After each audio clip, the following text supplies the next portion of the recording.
boomers are getting up in the age, long of tooth. This is going to be a serious problem that these insurance companies are simply out to make the money, and they just do not want to take a look at anything. They want to rider everything, and that's a big problem. What's your comment on that, please?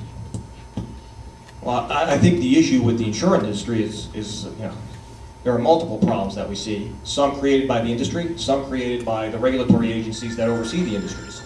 In Nevada, for instance, we're one of the most heavily mandated states in the country. We have over 56 mandates, provider and service mandates, that every insurance policy has to provide, regardless of whether or not the person wants that service. But the insurance company has to provide it. And each one of those mandates adds anywhere from 0.25 to 1% to the cost of the premium. So even if you took the low side at 0.25%, at over 50 mandates, you're looking at a 10 to 15% increase in premium costs just to cover mandates, services that people may never use and may not want to buy. The issue that was brought up about pre-existing conditions, similar to, they're going to rider it. The problem is, everyone should be able to buy a policy. I firmly believe that if you want to buy a policy, you should be able to buy it regardless of whether or not you have a pre-existing condition. And so that's what the administration is pointing to, that they've taken away pre-existing condition exclusions.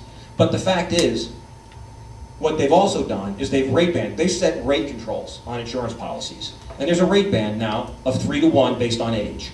And so how do you think they're going to cover their costs on the older, more sickly beneficiary and keep it within that 3 to 1 ratio? They're going to have to raise premiums on the younger, healthier subscriber, because that's the only way. And that's even the GAO and the CBO have said that very same thing.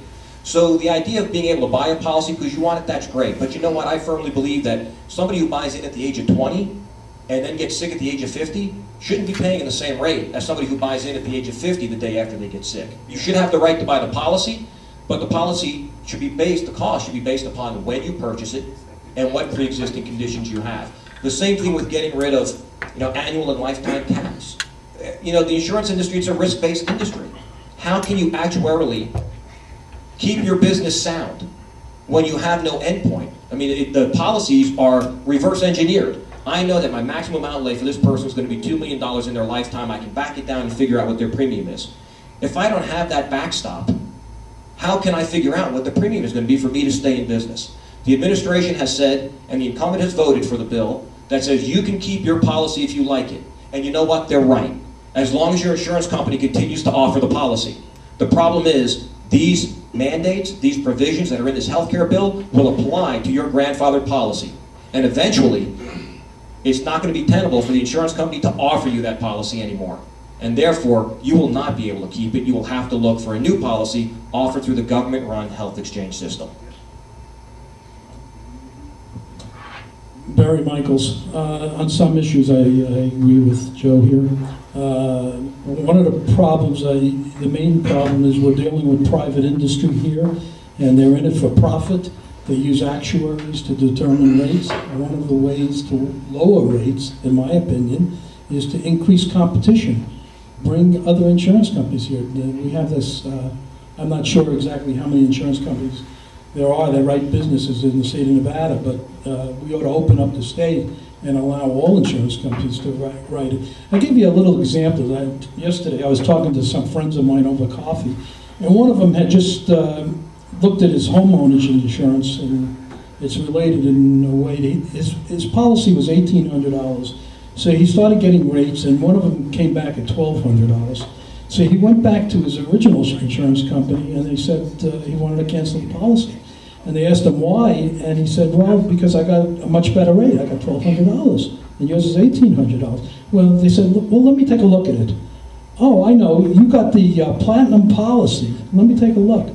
And all of a sudden, their rate was back to $1,200. And that's the kind of thing that happens in insurance. And, we need affordable health care here. And one of the things that I noticed a few years ago is, and I've been in this situation, I got to tell you that sometimes in life, not everybody can afford to visit to a doctor. And Joe probably sees it in the emergency room all the time here, that some people just can't go to the doctor. They'll wind up in an emergency room, they'll sit there for 6 hours. Some people don't avoid that even. And they just don't have the price of an office visit.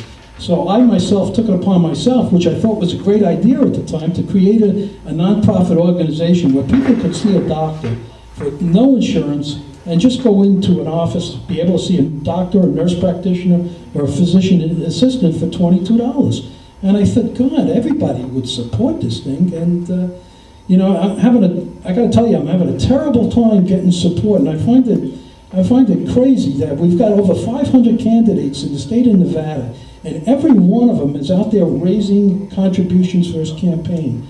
But to get the same contributions for a worthwhile cause when people can't see a doctor I just think it's incredible that people won't donate to a cause where they will to a political campaign. Thank you. Don Wilbright, moderator for Veterans in Politics again. We're actually over time. I really want to thank both of you gentlemen. I got to tell you that I thought the answers that you gave today were very in-depth and much appreciated. Thank you very much. Thank you.